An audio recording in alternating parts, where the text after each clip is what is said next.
Hey guys, this is Lorenz of the Ketones and Coffee Podcast. Make sure to subscribe down below so you don't miss out on any of this great content. Welcome to the Ketones and Coffee Podcast, where we talk about creating a sustainable, healthy lifestyle through the ketogenic diet. I'm Lorenz, and I'm so grateful to have you joining me on this journey. Every week, we bring in guests who have the knowledge and experience to help you on your own journey to a better health. This week, we have a special guest who has been through the same trials and tribulations as we all have on our search for a sustainable lifestyle. Together, we hope to assist you on your own journey. I'm so excited for this, guys. This week, we have a special guest joining us, Mike Collins, the founder of sugaraddiction.com and the Quit Sugar Summit. Mike has dedicated over a decade to helping people quit sugar and regain control of their lives. And with over 37 years of successful recovery himself, Mike is an expert at discussing relevant recovery topics. I'm so excited for this. Mike, welcome to the show. Lorenzo, thanks for having me, man. I really appreciate it. Awesome. To kick this off, sugar addiction, that topic is, for me, is one tricky subject. It looks like we are in an uphill battle here, and I just had Dr. Joan Ifla on the show, and she's still going at it. After many years of research and just talking about the subject, it looks like it's not slowing down anytime soon. But we are actually giving out awareness out there. You've done a great job with your organizations. And what I realized for some people, and this is in fact true for most of us, we're all affected by this, right? And multiple family members can be, labeling things is what's trickiest part about this is because when we label people sugar addicts, we begin our lives trained by sugar addicts. If you're one of the lucky ones to identify this in yourself, if you want to recover, you almost have to detach yourself from that, right? And needless to say, it's an uphill battle. And you have helped thousands of people create this change. Mike has experience and wisdom and will empower you to take control of your own journey to a better health and awareness. Now, this podcast, Mike, is, our bread and butter here is stories here. And you've been, in recovery from, substance use disorder for 37 years and have dedicated over a decade again in helping people quit sugar and regain control of their lives. Can you tell us a little bit about your own journey in sugar addiction and recovery? Sure, no, I'd be happy to. It actually starts a couple generations back. It's an interesting story, I think, for folks, and I think they'll relate to it. My grandmother died when my mother was only 8 years old. Hey Ketones crew, if you want to work with me, I just released my one-on-one 60-minute consultation where we will take a deeper dive into your health journey and formulate a plan where you can incorporate the ketogenic diet to fit your lifestyle. If you're interested, take control of your health today. Click the link on the description box below and let's get started. Hey guys, let me tell you about this delivery service that's been a total game changer for my lifestyle. Did you know that it's now possible to get local, fresh groceries delivered right at your doorstep? Well, Instacart gives you unlimited grocery delivery for one low monthly fee. And if I can avoid buying non-keto-friendly items from supermarkets who psychs you into buying unhealthy foods, plus if it saves me a lot of time and money, sign me up. Instacart is hand-selected by shoppers based on your preferences, so no more rock-hard avocados, and they will keep your eggs safe too. And Instacart will find everything you usually buy and get smart suggestions for new items. And you can get your first order today delivered for free when you purchase over $35 by following the link on the show notes below to let Instacart know that I sent you and to help to support the show. Instacart, never step foot in the grocery store again. And she was, obviously quite upset. And my grandfather and her, she was the baby, and they had to move in with my great aunt, his sister. But they owned the country store across the way. And my grandfather made a deal with his cousin Jim at the time, that anytime my mom walked into that store, she could have any candy she wanted, just put it on his tab, right? And honestly, my mom grew up, and I believe she died, but believing that sugar was love, right? And sugar at that time, no one really thought, there wasn't much science about it. And so I grew up this way, right? I can imagine a child having unfettered access to the sugar bowl. I could put as much sugar on my cornflakes and Cheerios as I wanted to and scrape a half an inch of milk at the bottom with the sugar. It was crazy. We made Kool-Aid with 3 times the recipe, another 3 cups of sugar instead of 1. And we just grew up this way, all kinds of candy and ice cream and cookies. She made these amazing cookies all the time. And we just always had sugar everywhere. And I grew up this way. Well, about 14, I ran into beer, and I knew, and this is an important part of the story, is that I knew that beer changed my state. I knew it changed how I felt about, I was kind of shy, and I could talk to girls and drink behind the high school, go to the dance and talk to the girls and stuff. Anyway, that party lasted till I was about 28 years old. It's kind of, it's a fun story, and I can talk about it, but, I ran large nightclubs, and it was just wild. Anyway, right after I got sober, I went right back to sugar, which I find a lot of people in recovery do. And, I'm a thin, athletic guy, and I gained like 20 pounds. I had acne on my face and rosacea, and it was almost worse than the drugs and the alcohol. And so I read a book called Sugar Blues. I just wanted to get healthy after I got sober. And so I read this book called Sugar Blues. It was promoted in the late 70s and early 80s, and I discovered it. And the guy who wrote it, William Duffy, was actually married to Gloria Swanson, the famous movie star. So it was really kind of interesting how they were promoting it, and it was fun, actually. And I just got it in my head. So anyway, I went on to raise a couple sugar-free kids, got sugar-free myself. And so for about 32 years, I haven't had flour, sugar, or caffeine. And in 2009, I grabbed the domain sugaraddiction.com, and I was still working kind of my regular job stuff. And so I started putting out all this information online, but no, some people took it and ran with it and whatever. But it wasn't until about 5 years ago, I was kind of semi-retired, and I started coaching people and started building these online groups, right? And then all of a sudden, the pandemic comes along, and here we are kind of set up for this. People are comfort eating, and things just exploded at this point, right? People are stuck in their homes. The only way they can go is online.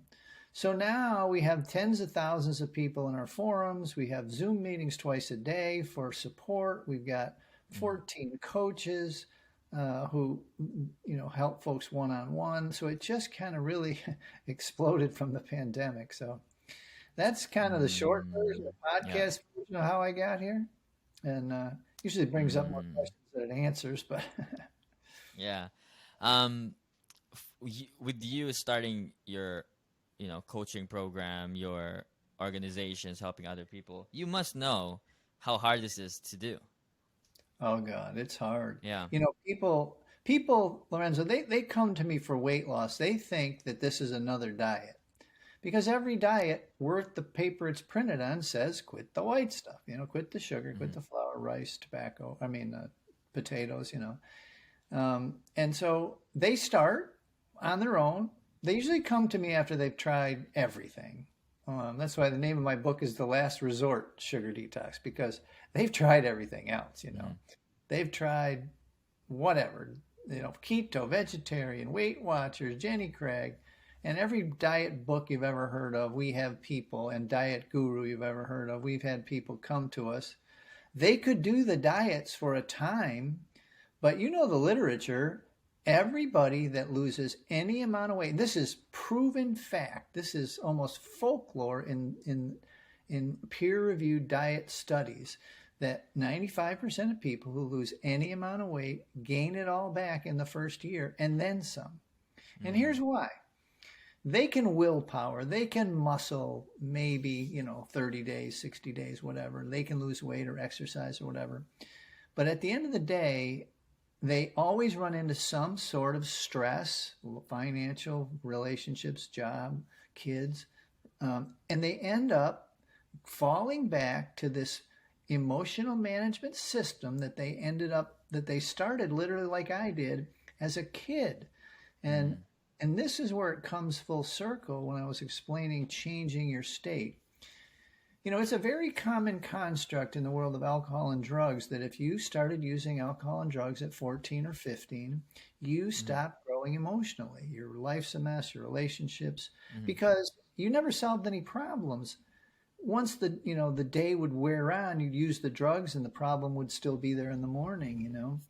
Well, think about this. If you're 2 or 3 years old using this substance and you can Mm. get it for free, Yep. well, anybody that's ever got off sugar and stayed off sugar, they talk about this, not their weight loss, none of the type 2 diabetes remission or any of this stuff. They talk about how Mm. they learn to manage their emotions better without the sugar, right? They call it Mm. comfort food for a reason, right? Let's break this down for our listeners here. Yeah. Maybe, again, this is a tricky subject that I want people to understand in themselves. I want them to be able to identify this in themselves if they are. I'm not saying everybody's affected by this, but certainly some are. Oh Um, yeah. Break this down for us. Your own process. Let's get back to your own experience here. How in your own recovery, 37 years, we've talked about that. How many years into recovery did you start to feel like you were, gaining control of your sugar addiction there? That's a good question, actually. there's like and I have it written down somewhere, but it takes a good year to stabilize. And Mm. you end up going back and forth, back and forth, back and forth. One of my contemporaries, a friend of Joan and I's, says that, um, if you don't relapse, if you don't fall back in the first 6 months, you never really had a problem. So people keep going back and forth. And I did the same thing, except mine, I didn't have anybody to talk to. So the Mm. way it worked for me is I and I have it in my program that caffeine is related because it affects the same brain reward chemicals. So I quit caffeine, that took me a year. I quit sugar, that took me a year. I quit flour, that took me a year. So it took me literally 3 years back and forth, back and forth, back and forth. But I didn't have Mm. anybody to talk to. There was no information.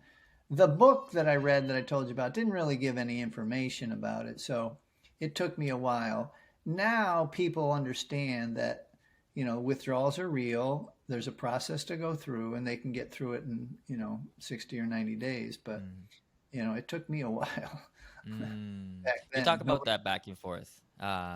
You talk about that back and forth, Mark. I think which is critical to recovery. And like you said, I've heard of instances, and this happened to you. You mentioned earlier that people unknowingly transfer their addiction from one substance to another. Like, yes, for example, your experience with, when you had, you know, alcohol addiction and you quit that and went right. into sugar addiction. When you quit alcohol, did you realize that you were transferring that into addiction to sugar? Were you realizing that? No, no, not Mm. consciously. And that's Mm. part of our work is to raise this awareness to the conscious level. It wasn't until hindsight that I understood that's what Mm. because actually it's twice. I don't know if you know Alcoholics Anonymous, twice in the big book of Alcoholics Anonymous, it says you should use sugar, that this is a good thing, right? Mm. And I found that all the people that was in recovery with were all gaining like 30, 20, 30 pounds really quickly as soon as they got sober because they were and cigarettes and coffee and sugar, they were not drinking alcohol or using drugs, but they ended up using these other drugs, Mm. legal drugs, quote unquote. Yeah. Mm. Yeah. So it's part of the Alcohol Anonymous protocol to add sugar into their Yeah. diet. Is that what you're Yeah. saying? It's actually in their text, which they have never changed and they're never going to change. It's just the way that program is. But and and if you've ever been to a meeting, you can see the back of the room, the table in the back of the room is covered up with sugar stuff, cookies, and everybody. There's an anniversary every time you go, so there's a cake every time you go. Mm. So So it's are they saying sugar addiction is almost better than alcohol addiction? you know Never been asked the question that way, but yeah, that's exactly what they're. But remember, when the program was started 60, 70 years ago, there was no, science about sugar the way there is now. So it was kind of, Mm, and still even today, I would say like 80% of people, 70% of people, there's no yeah. legal or ethical or moral obligation or worries to give this product to a baby, a 1-year-old. Now, you wouldn't give a Mm, cigarette or a drink to a baby, but you can give sugar to a baby. And yes. this cultural phenomena happened Mm, mm, pre-science, right? Think yep. cigarettes and seatbelts and cars and drinking and driving. When the science finally says, guys, this is not what we thought. We need to Mm, change this. Then it takes a lot for society to change. But in our lifetime, these mm, other things have changed: drinking yep. and driving, smoking.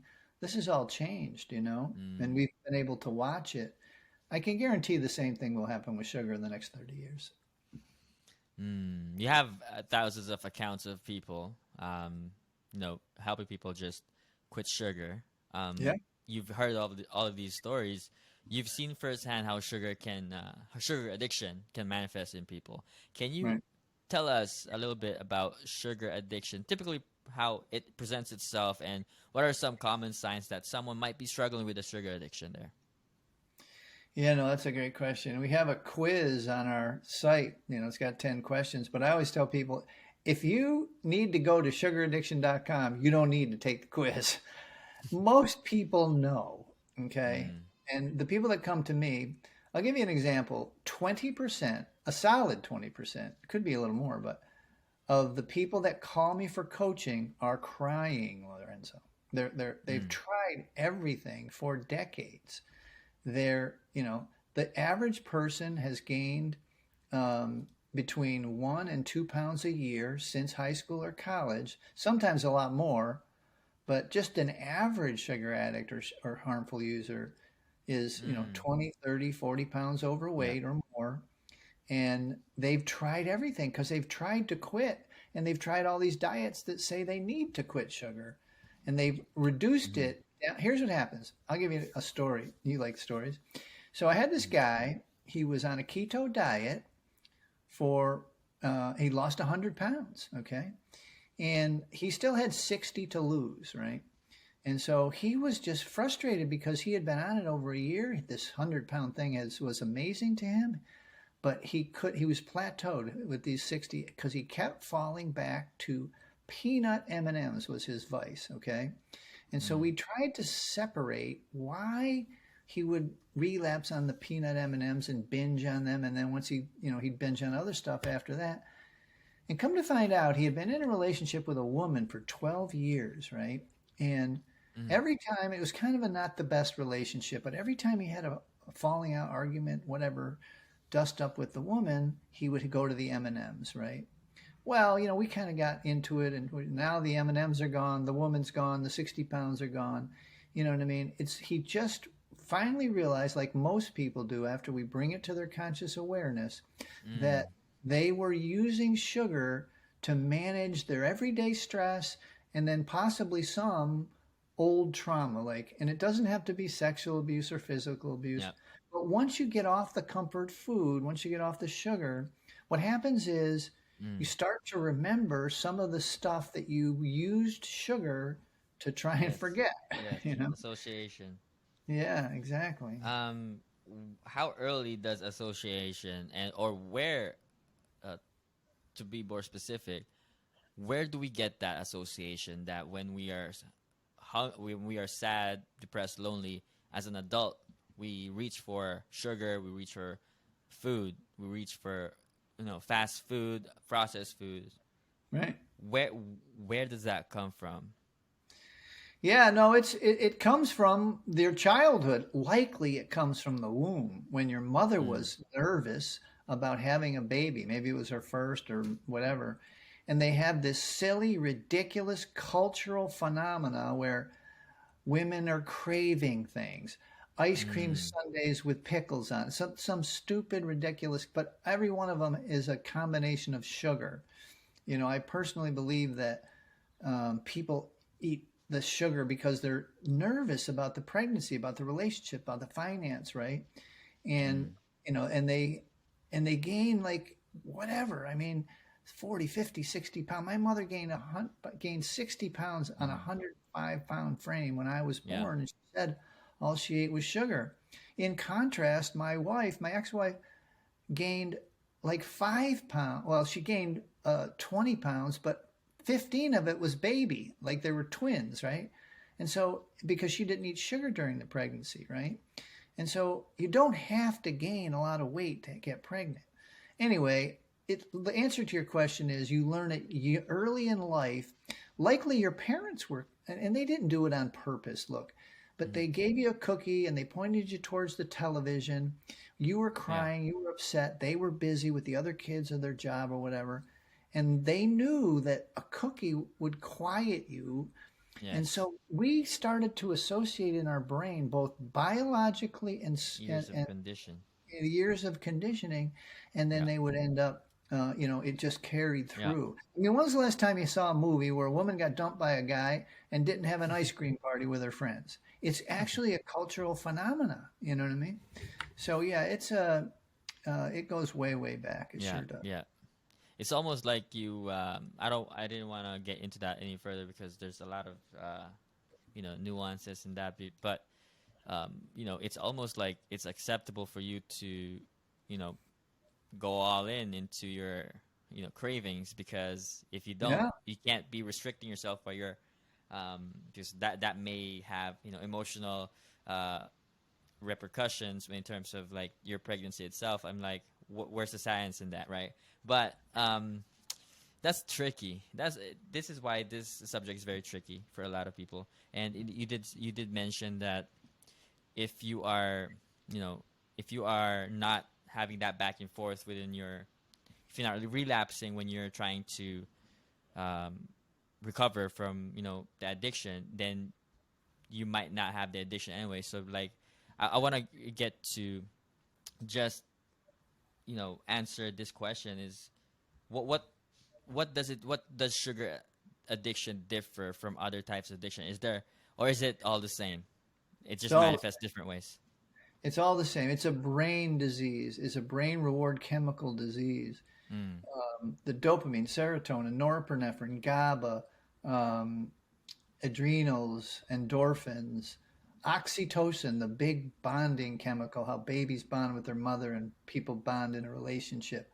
All Mm. of these brain reward chemicals are affected by drugs and alcohol the exact same way they are by sugar. Mm-hmm. And now the science is very clear that this is what's happening, very clear. And we have literally grooved pathways in our brain that set up cravings when we have the substance in our body, right? And it takes time to rebuild pathways of Mm. different types of self-soothing, you know. Yeah. So we're not going to self-soothe with a cookie, we're going to self-soothe with a massage or a hug or a run or a walk or going to yoga or getting a manicure or pedicure, you know what I mean? Yeah. Something different. We learn to self-soothe in other ways, but it's the exact same addiction. Addiction is Mm. addiction is addiction. I mean, it's the Yeah. same. And now, sugar never got any respect. You ever Rodney Dangerfield, they never get any respect kind of thing. Sugar never got any respect. Mm. Still doesn't really, as a drug of abuse and a psychoactive drug that has the power. Remember, the dose is the poison, okay? We take a little heroin, we take a little cocaine, alcohol, not that much really by volume, but we are pounding Mm-hmm. 25 teaspoons a day of sugar, and that's the average. Anybody with Mm-hmm. any habit at all who's overweight is up 30, 40, 50 teaspoons of sugar a day. Hell, a Mm. Coca Cola has 12 in it. And so our Yeah. brain never gets a break. The science is very simple. People who abuse sugar downregulate their dopamine receptors. They thin them out. They have less of them. And this is how we feel good. This is how we Mm. motivate ourselves. This is how we remember things. It's just a, and look, what happens, we've done surveys of tens of thousands of people who've got recovery and changed their sugar habits. And you would think that they would brag and rave about their weight loss, but that's like number 3 or 4 on the list. What they talk about is their brain came back online. They Mm. remember better. They focus better. They have no more headaches. They sleep better. All of these brain changes happen. And this is what the message really is that, I go on podcasts and stuff, is that their brain is literally sugar shrinks your brain. You can Google it, it's a proven Mm. fact. Sugar reduces the volume of your brain, okay? Abuse of sugar, Mm. And it's time that people realize that this is a real thing and that the science is now very clear that they need to Yeah. take this seriously.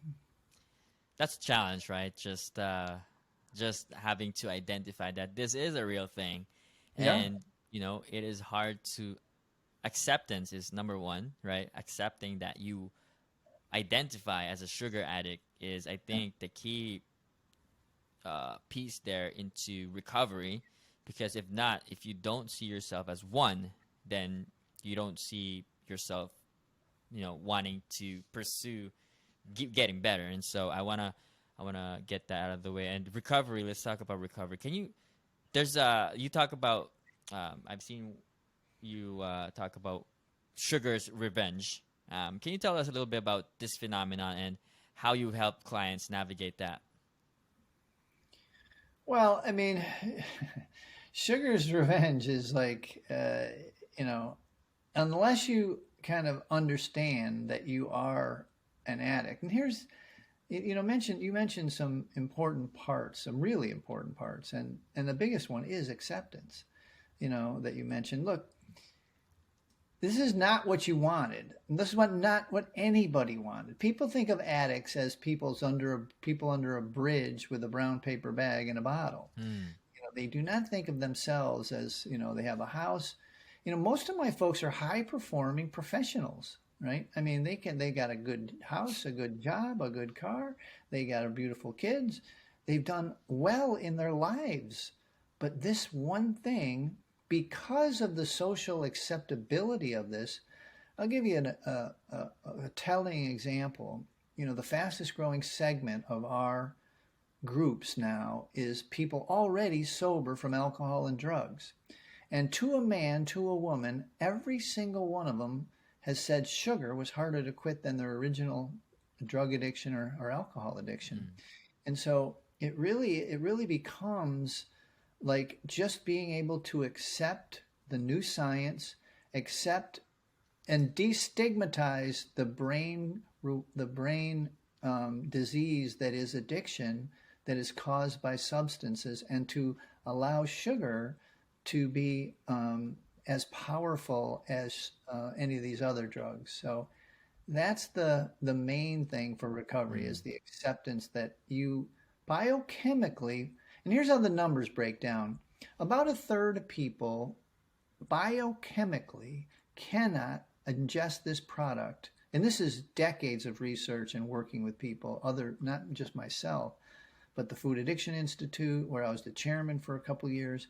It's like 1/3 of people biochemically cannot ingest this product without creating cravings. And then about a third of the people are what we call harmful users.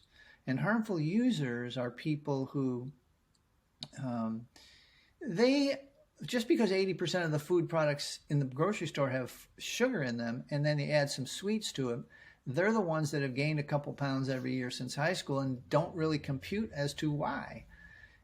But those folks, if they would do a reset, they may be able to use sugar once in a while on their birthday or whatever, once they get it out of their system and heal up a little bit. And then there's a third of people that are normal.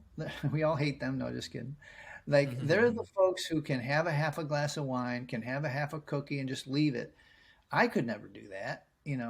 So the third of people who are sugar addicts whose biochemistry will not allow them. And there's a debate, and it doesn't matter what the debate is, whether or not they inherited it from their parents or they inherited it from their family behavior. It doesn't matter. It's today, And when you ingest sugar, you can't seem to stop. Mm-hmm. Both next day, next week, next month, it just continues. And so Mm-hmm. if you self-identify that as that, then and I can't make that. I can't make that Mm-hmm. call for you. You Yeah. have to do it yourself. And Mm. so acceptance, I think you Yeah. hit it right on the head. Long answer to the acceptance question. Let's get to some real actionable stuff. But from your experience, sugar addiction and recovery, do you think moderation is a realistic approach for people struggling with this? You already know the answer to this one, right? That's why you asked it. No, people can't moderate. Addicts cannot moderate. It's like having an alcoholic who can have a beer on Fridays, and a cigarette addict, a nicotine addict who can have a cigarette once or twice a week. It doesn't work that way, and it's terrible that I have to be the bearer of this bad news. But here's the thing: I tell people, just give me 90 days. 90 days. Try it. If people end up, their skin is better, their weight is getting better, their numbers are getting better, they might be falling out of type 2 diabetes literally in 90 short days. Mm-hmm. So it literally goes into remission that quickly. And so, like, just give it a whirl. And if you want to go back, there's a 7-Eleven on every corner, but you got to try it. And the Mm-hmm. actionable stuff is I don't want to say it's simple, but Dr. Google will tell you all about the actionable Yeah. stuff. Here's the real actionable stuff. Yes, you're going to have withdrawals. And think nicotine here, not heroin, okay? But if you do everything flour, sugar, and caffeine, which I would suggest, just rip the Band-Aid off, by the third or fourth or fifth day, you're going to be incapacitated. You're going to have headaches. You're going to be lethargic. You're going to be hungry all the time. You're going to be irritable as hell. And this is just withdrawals. This is just your body wanting this product back in because the dopamine is not flowing. It's not being manually manipulated. And other chemicals are not being manually manipulated. And they are healing up your dopamine receptors. Now, there's no proof that dopamine receptors heal, but exercise and other things makes you feel better. And as you progress, the real solution, and that this is, some people like it, some people don't, but the real solution is group support. This is joining another tribe, a tribe that believes as you believe that sugar is hard for you to manage alone. You've tried it for many, many years, maybe many decades, but you can no longer manage your sugar. You just can't stop when you start, and you've had a hard time stopping. And so that's why I asked you to give us 90 days. And Mm. the only way to do it, literally, that we've found is our peer recovery support system, where it's not me telling you what to do. It's not the coaches telling you what to do. It's the coaches facilitating you meeting other people. Yes, we give you answers and we give you food products and or what you should eat and this and that and the other. That's a given. But what is less known is that you need. Look, when most of the people that come to us, Lorenzo, their spouse is not on board, their kids Yep. are not on board, they go to work and people are still putting sweets on their desk. It's hard if you don't have Mm. someone who understands we're tribe animals. Like, we want to be doing things together like that. Yeah. And this is the only answer that I found. There's no pills or shakes or injections. There's nothing that you can do or take that will beat being with other people, either virtually or in person, who are actually doing this and maybe they've got a little bit more time than you do. They're a little ahead in Mm. the process. Yeah. Let's say we did the 90 days. Yeah. After 90 days, do you teach a sustainable, you know, lifestyle after that? Because, not saying it's all for nothing if you relapse after that, but relapse is a real thing, right? Yeah. Like you mentioned. And how do you teach your clients into, doing it themselves after that? That's a great question. And the bottom line is that we have a second process, a second group of people who we call detox to lifestyle. And those folks are, it's like the base is mostly people detoxing. That's always going to be the largest group. But the people that make it, and sometimes it's just not people's time, right? They're not ready, and Mm. they will come back if we've treated them correctly. But the answer to your question is the people in our detox to lifestyle groups, we talk about everything under the sun except for the detox process. We talk about the relationship to food when you go to a restaurant, about about family dynamics, about and there's a lot of health and fitness stuff. So it's really, you're still plugged into the tribe, you're still plugged into the group, the people who helped get you off the sugar, and these are Mm. the folks that help you stay off of sugar. And this is really what I found is the people that succeed. And this is interesting as hell. So I was always concerned when people would come around, they were so knowledgeable about diet, exercise, keto, Mm. vegetarian, dieting, all this kind of stuff, but they couldn't get off the sugar.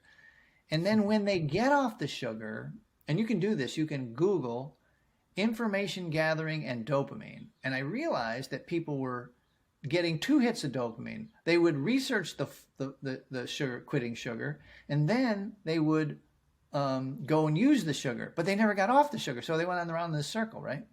But once they get off the sugar, they become, you can see it literally on Zoom. You can see them, their face gets thinner, they get more articulate. It's like they come back to life.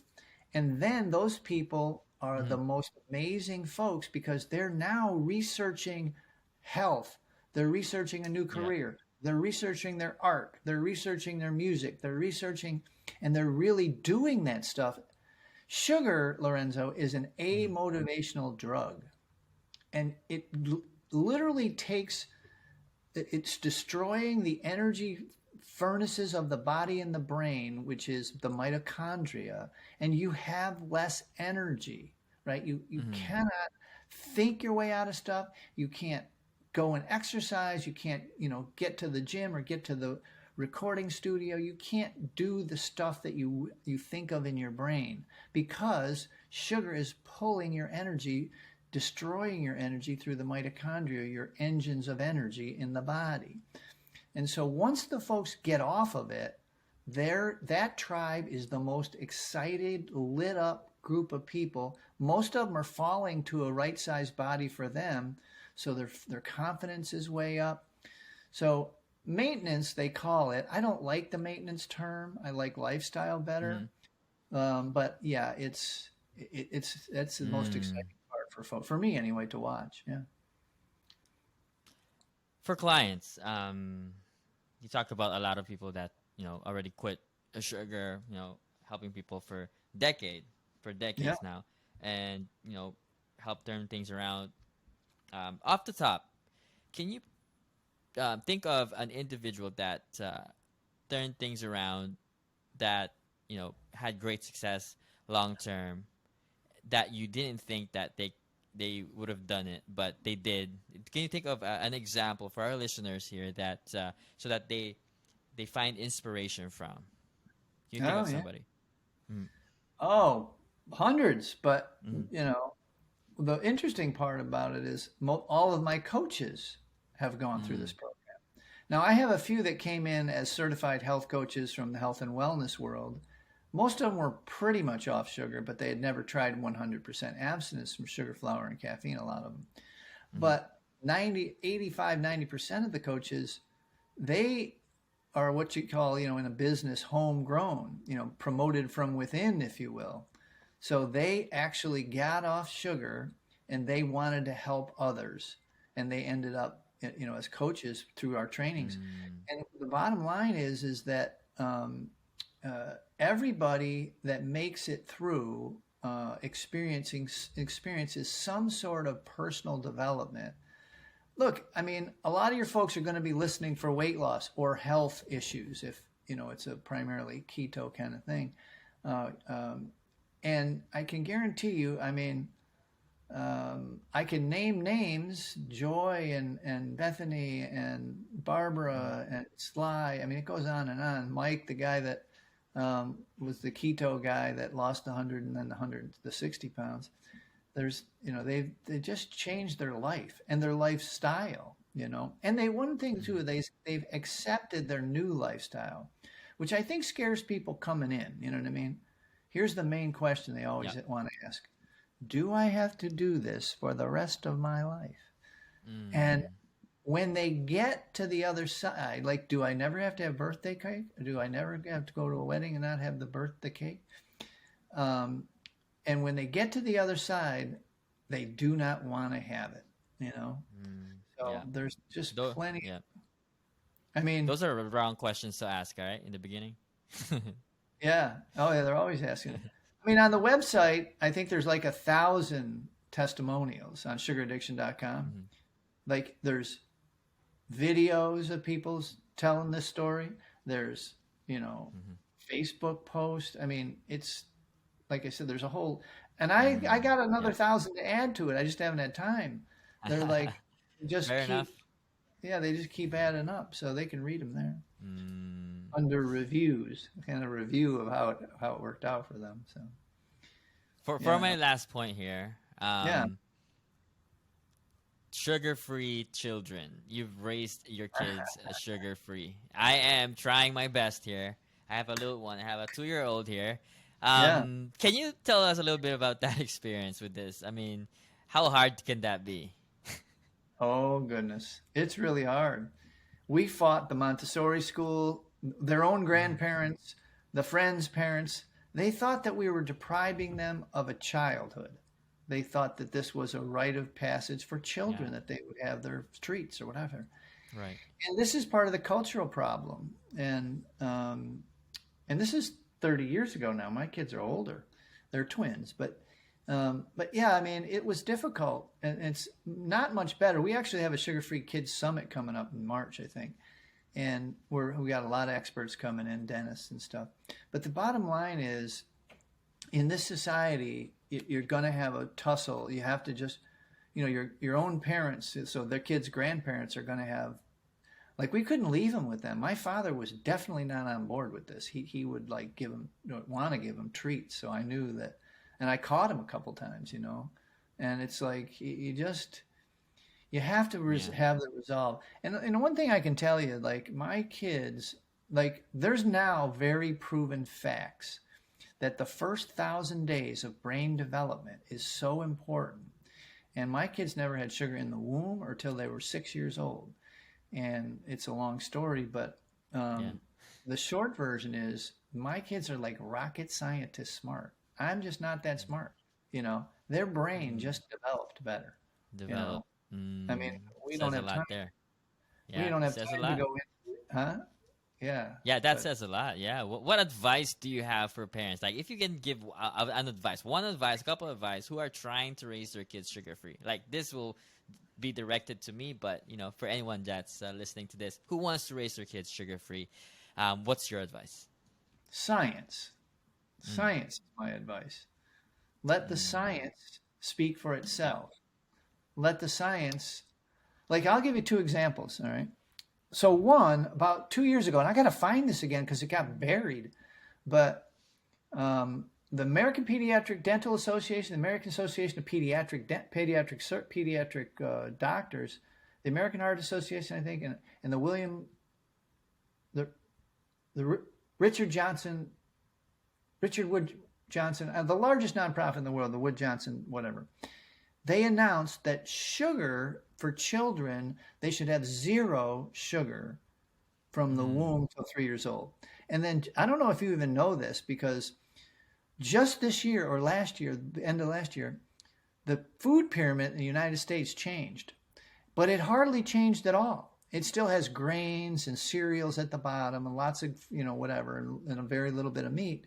And but they said children under 3 years of age should have zero added sugar. Zero. And now that was the biggest change in the food pyramid in 20 years.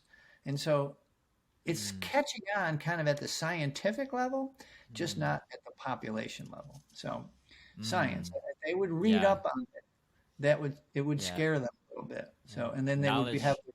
yeah, knowledge to have the Get resolve yeah, to keep up with gain it that because you're going to knowledge. get a You fight. know, You're going to get a fight. yeah, you gotta gain confidence, and knowledge will give you that. Yes. Um, because you're gonna probably gonna have a lot of questions coming your way, and having knowledge, having that ability to answer, right, it gives you confidence in what you're doing. Um, let's talk about quitting sugar summit. Quit Sugar Summit. The 10th Yeah. edition of the Quit Sugar Summit is coming up soon. Can you tell us a Yeah. little bit about what attendees can expect from this year's event? Oh, next year's event. Sorry. Yeah. When will this air? Because it's January 16th, 2023, sugar free in 23. Mm, Um, uh, it's part of the sugar free January celebration that we do. We have a large detox at sugar addiction at the beginning of the month. And then January mm, 16th, we start with over 50 experts. And I've been interviewing for not quite 10 years because we started doing it biannually. So we do mm, it twice a year now, January and September. But they can just go to quitsugarsummit.com. There's a 3-minute video of Dr. Lustig, the mm, most famous sugar guy in the world, telling why this is so important. And if they just give us their name, you're going to mm, have the Chris Palmer from Harvard, Gary Fettke. It just goes on.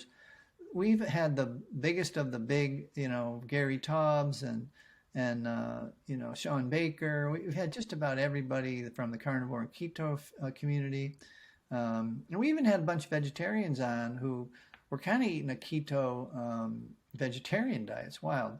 But what's happened to me, I'm going to kind of give this a little selfishly, is that I've been able to see all of these research scientists, and I just get in there and get my questions answered, right? And their information is starting to blend together, meaning mm, sometimes like somebody's in a lab and they're studying this part of it, and then somebody else is in another lab and they're studying this part of it. Well, what's happened on the summit is all of this information is coming together, and these folks are actually meeting each other on the summit. These researchers, right? And we have the coaches and the therapists and the addiction experts and the trainers. Joan Iflin, as you mentioned, is on here. mm, And just all of these folks. And the folks get the knowledge, like we talked about before. They get the information that they need to, I guess I like to say, scare them a little bit because it's just important information about what's doing to the body and the brain. And then they get the second part, which is the actionable knowledge. About half of the folks are the coaches and the trainers. And each one has a little bit different method. Mine's a little different than Joan's, and everybody's a little different, but they all work. And so they get all this information on how to change, how to act on the information that they got from the scientists. mm. So it's a great little Awesome. blend of folks. Yeah. Awesome. Mike, thank you so much for joining me on the Ketones and Coffee podcast today and sharing your insights on your expertise on sugar addiction and recovery. Your wisdom and experience have been invaluable to our listeners. I'm sure they've learned a lot here from our conversation. If anyone is interested in learning more about quitting sugar and reclaiming control of their lives, I highly recommend checking out the Quit Sugar Summit 2023. And it's an incredible resource for anyone looking to make a positive change in their life. And don't forget, is a free ebook still available for download? Yeah. Just go to sugaraddiction.com. It's right there on the main site. Awesome, awesome. Again, Mike, thank you so much for being here with us today, and we really appreciate your time and insight. And we hope to have you back on the Ketones and Coffee podcast again soon. And thank you. Thank you. And thanks for having me. I really enjoyed it. All right, bye bye. Bye bye.